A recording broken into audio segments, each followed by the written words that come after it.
महिलाओं के लिए तो समाज में बहुत सारे कार्य हो रहे हैं और मेरी तरफ से भी हमारी बहनों को, हमारी महिला बहनों को, हमारी बेटियों को ये संदेश है कि वो आत्मनिर्भर बने, अपनी सुरक्षा स्वयं करें और किसी पर अनावश्यक विश्वास न करें जब तक कि वो विश्वास पात्र ना हो।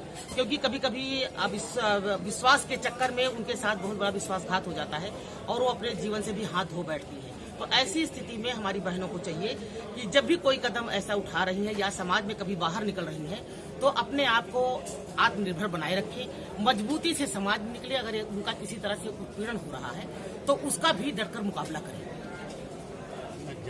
देखिए, सरकार भी हमारी महिलाओं के लिए बहुत सारे कानून भी बनाई है और बहुत सारे प्रयास भी कर रही है कि महिलाएं हमारी जागरूक हो, हमारी बच्चियां जागरूक हो। क्योंकि आए दिन जिस तरह से केसेस बढ़ रहे हैं, बेटियों के साथ उत्पीड़न हो रहा है, उनके साथ दुराचार हो रहा है और बहुत सारी समस्याएं हो रही है। कहीं ऑफिस में हमारी बहनें जाती हैं, महिलाएं जाती हैं, उनके साथ उत्पीड़न होता है, तो उसके लिए बहुत सारे संगठन बना दिए गए हैं, बहुत सारे कार्यक्रम चला दिए गए हैं कि वो किस तरह से अपनी समस्याओं को वहाँ बता सकती हैं।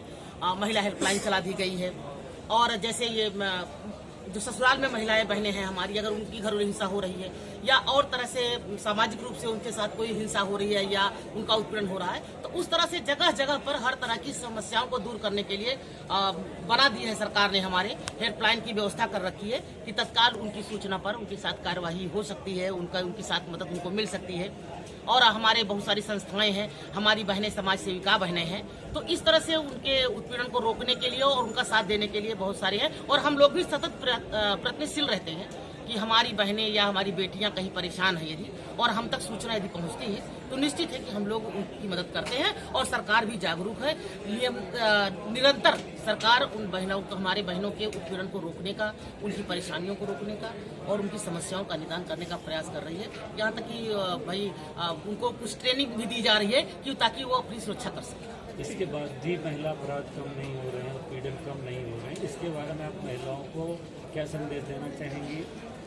देखिए, ऐसा है कि उत्पीड़न कम नहीं हो रहा है, अपराध कम नहीं हो रहा है, इसके पीछे कहीं ना कहीं हम भी जिम्मेदार हैं, हमारी बहनें भी जिम्मेदार हैं। भाई, जो बहू है वही तो बेटी है और जो बेटी है वही सास है, वही बहू है, वही माँ है। तो कहीं ना कहीं हम भी कुछ जिम्मेदार तो हैं।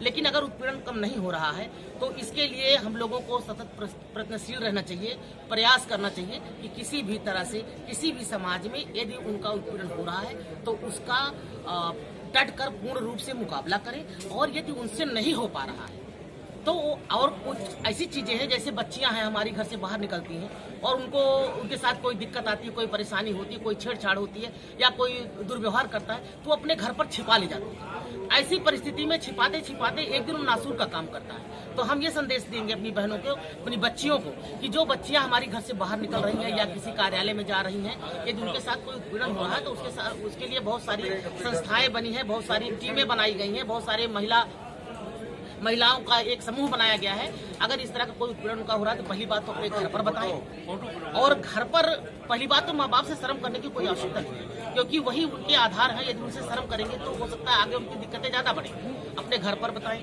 अगर ज्यादा परेशानी है तो महिला हेल्पलाइन पर बताएं।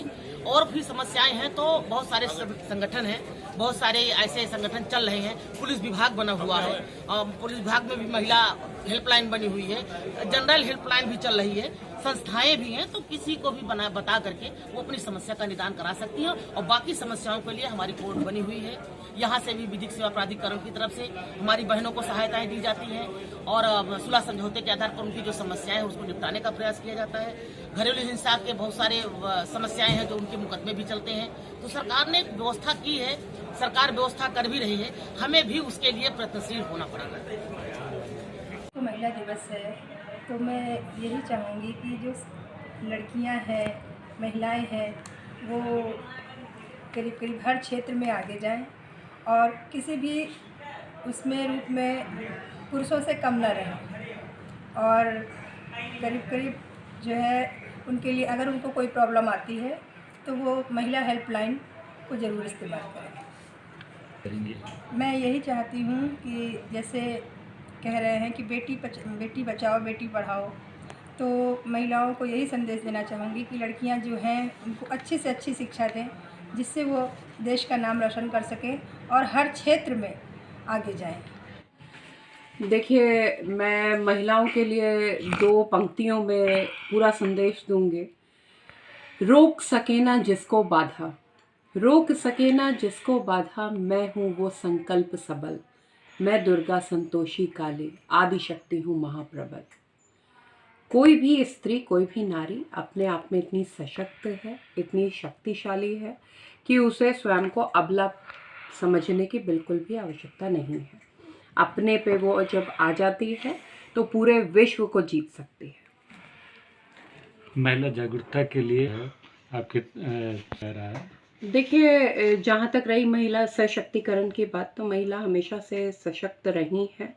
ये तो जो विदेशी आक्रांताओं के आने के बाद हमारे यहाँ महिलाओं की स्थिति खराब हुई है, उससे अभी हम उभरने का प्रयास कर रहे हैं। और जहाँ तक करणी सेना का सवाल है, तो करणी सेना तो कहती है कि महिला के सम्मान में करणी सेना मैदान में। हम कई ऐसे कार्यक्रमों में स्वयं को जुटाने का प्रयास कर रहे हैं जहाँ पे हम महिला स्वरोजगार के विषय में उनको जानकारी दे सकें और किसी प्रकार से महिलाओं को रोजगार की तरफ ले जा सकें, उनको रोजगार के नए अवसर प्रदान कर सकें। और जहाँ तक करणी सेना का सवाल है, तो पहली बार अपने आप में एक उदाहरण प्रस्तुत करते हुए करणी सेना ने एक महिला को पूरे प्रदेश की मुख्य कार्यकारिणी की बागडोर दी है। तो आप समझ सकते हैं कि कितनी प्रगतिशील सोच के प्रणेता हैं हमारे राष्ट्रीय अध्यक्ष, जिन्होंने इस प्रकार का निर्णय लिया। मैडम, ऐसा क्या है इतना सब कुछ होने के बाद भी महिला उत्पीड़न कम नहीं हो रहा है? इसके पीछे महिलाओं को या किसको आप क्या कहना चाहेंगे? देखिए, मैं सिर्फ इतना कहूँगी क्योंकि विधिक सेवा प्राधिकरण से जुड़ी हुई हूँ, महिलाओं की बहुत सारी समस्याएं सुनती हूँ, वन स्टॉप सेंटर से जुड़ी हुई हूँ, महिला चाइल्ड हेल्पलाइन भी हैंडल कर रही हूँ। तो मेरे पास बहुत कॉल्स आती हैं महिला उत्पीड़न को लेकर के, और बड़े अफसोसजनक है कि महिला का 95% उत्पीड़न महिलाएं करती हैं। तो बहुत ज़रूरी है महिला को यह समझना, नारी को यह समझना कि नारी नारी की शक्ति होती है। एक माँ जिस दिन खुश होने लगेगी कि उसने पुत्री को जन्म दिया है, अगर हम अपने वेदों की तरफ मुड़ जाएं एक बार और दोबारा उनका अध्ययन प्रारंभ कर दें, तो हमको पता चल जाएगा कि हमारे वेदों में सदा ही इस चीज़ का ज्ञान दिया गया है। हमारे पुराणों में सदा ही यह व्याख्या करी गई है कि 10 पुत्र समा कन्या, 10 पुत्रान प्रवर्धयना, अर्थात एक पुत्री 10 पुत्रों के बराबर होती है। धन्यवाद। नमस्ते। और मैं गुंजा स्टेट लेवल और नेशनल लेवल की खिलाड़ी खुद रह चुकी हूँ, इसलिए अपने गुजारिश है कि आप लोग से कि हम अपनी बच्चियों को आगे बढ़ाइए और खेल कूद के प्रति उनको जागरूक करिए। पहले गलत गलत भावनाएं इंसान के अंदर पैदा होती थी कि पहले हमारे समाज में जो है लड़कियों को अलग अलग रूप से देखा जाता था कि हाँ, लड़कियाँ खेल की जगत में ना रखे कदम। अब लेकिन हमारा समाज आगे बढ़ रहा है, जागरूक हो रहा है, इसलिए आपसे अनुरोध है कि अपने बच्चियों को अपना आगे बढ़ाइए, पढ़ाई लिखाई जगत में और खेल कूद की जगत में आगे बढ़ाइए। मेरा कहना यही है कि आप पहले मत चलिए, आज के ज़माने में चलिए, आज के लेके चलिए। अगर आप पहले से सोच रखेंगे तो आप आगे नहीं बढ़ पाएंगे।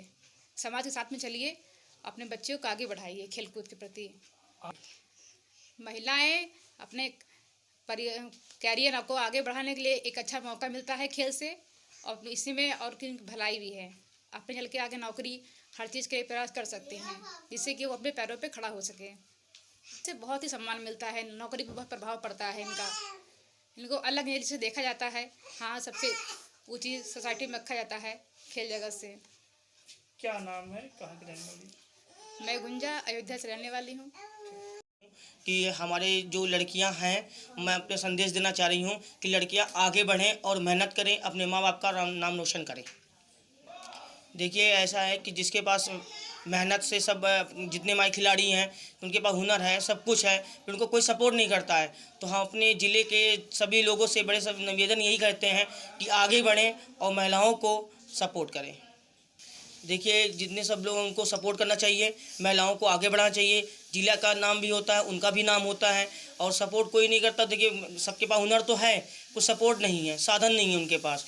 तो हम तो यही संदेश देना चाहते हैं कि उनको आगे बढ़ाया जाए, उनके ज़िले का भी नाम होगा और गेम का भी नाम होगा। और अपना देखिए, अकेले सरकार महिलाओं की कोई सुविधा कुछ नहीं ला पाएगा।